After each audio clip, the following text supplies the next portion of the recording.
இந்த பெருவெள்ளத்துல இறந்து போனவங்களுக்கு 5 லட்சம் ரூபாய் தான் கொடுப்பாங்களா? கள்ளச்சாராயம் குடிச்சு போதையில மது போதையில செத்து போனவர்களுக்கு 10 லட்சம் ரூபாயை தூக்கி கொடுக்கிற இந்த அரசு இந்த 50 ரூபாவை லஞ்சம்னு சொல்லி கொடுத்துரு. இது அடி வாங்குறதுனால சொல்லப்படாதா? கொஞ்சம் வரேன். கை நீட்டுற வேலையெல்லாம் வச்சுக்கிறாங்க. இந்த 50 ரூபாய் லஞ்சமா வச்சுக்கிறாங்க. 6000 ரூபாய் கொடு.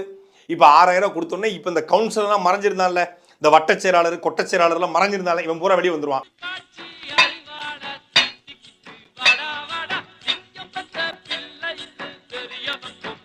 திருப்பியும் திமுக ஓட்டு பிச்சை கேட்பதற்காக, தன்னுடைய தவறுகளை மறைப்பதற்காக இந்த 6000 ரூபாயை திமுக அறிவித்திருக்கிறது.